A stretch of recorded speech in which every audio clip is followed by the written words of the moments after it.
नमस्ते फ्रेंड्स, स्वागत है हमारे यूट्यूब चैनल स्टडी स्क्वायर पे। ये हमारी सीरीज़ का थर्ड वीडियो है। इस वीडियो में हम सीखेंगे वेरिएबल्स क्या होते हैं। तो चलिए शुरू करते हैं। वेरिएबल्स बेसिकली कंटेनर्स होते हैं जिसके अंदर हम डेटा को स्टोर करते हैं। मैथ्स में हमने पढ़ा होगा कि वेरिएबल्स उन वैल्यूज़ को कहते हैं जिनकी वैल्यू चेंज हो जाती है। बिल्कुल सही पढ़ा है, लेकिन प्रोग्रामिंग में ये एक्चुअली कंटेनर्स की तरह इस्तेमाल होते हैं जिनके अंदर हम अलग अलग वैल्यूज़ को स्टोर कर सकते हैं as per the situation. Example के तौर पे हमने मैथ्स में पढ़ा है कि अगर ए की वैल्यू हम 2 लेट करते हैं और बी की वैल्यू 4, तो ए प्लस बी फाइंड करने के टाइम ये दोनों 2 और 4 ऐड हो जाते हैं इन द ए और बी के रिप्लेसमेंट में। सिमिलरली यही कंटेक्स्ट हम प्रोग्रामिंग में भी इस्तेमाल करते हैं बहुत सारी सिचुएशन में जहाँ पर हमको कैलकुलेशंस करने होते हैं। वेरिएबल्स बेसिकली 3 टाइप्स के होते हैं। पहला इंटीजर, दूसरा फ्लोट एंड तीसरा कैरेक्टर। इंटीजर वैल्यू में हम होल नंबर्स को स्टोर करते हैं, फ्लोट में हम डेसिमल नंबर से रिलेटेड टर्म्स को डील करते हैं और कैरेक्टर में कोई भी स्पेसिफिक कैरेक्टर को हम स्टोर करते हैं, जैसे ए, बी, हैशटैग, @ वगैरह वगैरह।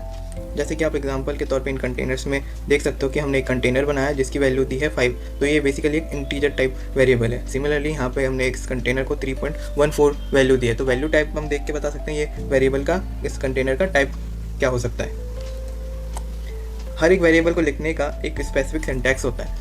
जैसे कि अगर हम इंटीजर वैल्यू को लिखना चाहते हैं तो हमको पहले उसका टाइप डिफाइन करना पड़ेगा, फिर वेरिएबल का नाम और देन वैल्यू। हम बीच में इक्वल्स टू का इस्तेमाल करते हैं एज एन असाइनर और लास्ट में semicolon to stop the line.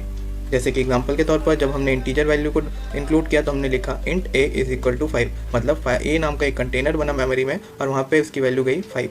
Similarly float value को हमने एंटर करने के लिए पहले फ्लोट डेटा टाइप को स्पेसिफाई करा, देन डेटा टाइप का नाम स्पेसिफाई करा, देन उसकी वैल्यू। एंड कैरेक्टर के लिए भी हमने सेम किया, पहले कैरेक्टर से डेटा टाइप को बताया कि ये कैरेक्टर डेटा टाइप है, देन उसका नाम दिया एंड देन उसकी वैल्यू दी है x। तो चलिए एक बार प्रैक्टिकली करके देख लेते हैं। प्रैक्टिकली करने के लिए हम इस्तेमाल करेंगे विजुअल स्टूडियो कोड एडिटर का।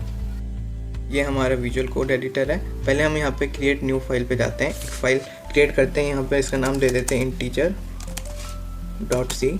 तो एक सी की फाइल बन जाएगी। लोकेशन में जाके हम इसको सेव कर देते हैं एंड देन अब हमारा कोड हम इसमें लिख के रन करके देखेंगे कि ये वर्क कैसे करता है। इसके लिए पहले हम लिखेंगे लाइब्रेरीज,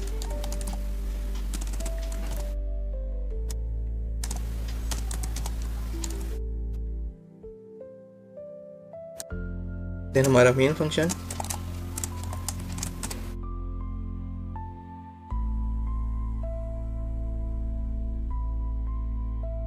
अब यहाँ पे हम वेरिएबल्स को लिखते हैं। तो सिंटैक्स क्या था, पहले वेरिएबल का टाइप पहले हम इंटीजर बना के लिख लेते हैं, फिर इसका नाम कुछ भी दे दो, हम दे देते हैं rd, इसकी वैल्यू होगी 5, semicolon for close the line.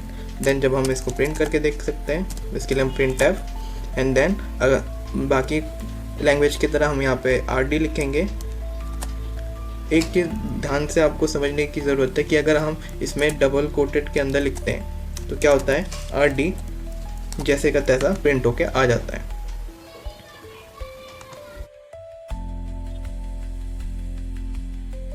ये देखिए, क्योंकि डबल कोटेड के अंदर एज एन स्टेटमेंट जाते हैं कि जो है वही प्रिंट करके देगा, इसीलिए हम यहाँ पे कोट नहीं लगाते क्योंकि एक फंक्शन है। तो हम बेसिकली इसमें rd डायरेक्टली लिखेंगे जिससे कि rd की वैल्यू रिफर होगी। तो चलिए इसको सेव एंड रन करके देखते हैं।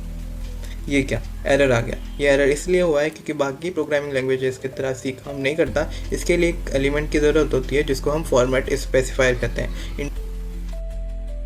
ये देखिए, format specifier use together with the printf function to tell the compiler what type of data the variable is storing. ये एक तरीके का प्लेस होल्डर होता है और हमको printf को बताता है कि किस टाइप का डेटा तुम्हें प्रिंट करना है। ये अलग अलग टाइप के फॉर्मेट स्पेसिफायर होता है। इंटीजर के लिए हम %d इस्तेमाल करते हैं, कैरेक्टर के लिए हम %c और फ्लोट के लिए हम %f इस्तेमाल करते हैं। इंटीजर वैल्यू के लिए एक फॉर्मेट स्पेसिफायर इस्तेमाल होता है जो कि कोटेड कॉमा के अंदर लिखा जाता है, जिसकी वैल्यू होती है %d। ये क्या करता है, ये बताता है कि ये जो rd है एक इंटीजर डेटा टाइप है। तो जब भी हम rd प्रिंट करना चाहेंगे तो हम उसके सामने इस फॉर्मेट स्पेसिफायर को लिखना पड़ेगा। अब देखना, ये देखो 5 प्रिंट हो गया। अब हम दूसरा वेरिएबल बना के देख लेते हैं। इस बार हम फ्लोट का वेरिएबल बनाएंगे जिसके लिए हम डेटा टाइप फ्लोट लिखेंगे एंड देन इसका नाम cst लिख के इसका वैल्यू असाइन करते हैं 3.14 एंड इसको क्लोज कर देते हैं। अब फ्लोट वेरिएबल के लिए हम यहाँ पे d के जगह %f इस्तेमाल करेंगे जिससे हमें पता चलेगा कि ये फ्लोट की वेरिएबल टाइप है। तो जैसे ही हम हिट रन करेंगे, रन अपना कोड करके देखेंगे तो हमारे अकॉर्डिंग ये 3.14 लिख के आ जाएगा। अब देखो पीछे इसने कितने सारे डेसिमल फिगर्स को काउंट करें। इसको हम लिमिट कर सकते हैं, इसके सामने .2 लगा सकते हैं या फिर 3 लगा सकते हैं, जितना हमको पीछे का डेसिमल फिगर चाहिए। तो जैसे हिट रन कोड करेंगे हमारा कोड 3 तक, डेसिमल के बाद 3 फिगर्स तक काउंट करेगा और रन हो जाएगा। सिमिलरली हम कैरेक्टर के लिए कैरेक्टर डेटा टाइप देंगे, उसका नाम दे देते हैं HT और उसकी वैल्यू सिंगल कोट में लिखेंगे। मान लीजिए हमने A लिखा एंड देन इसको जैसे ही हम प्रिंट करवाना चाहेंगे तो यहाँ पे लिख देते हैं HT और इसका अलग फॉर्मेट स्पेसिफायर होता है जो कि होता है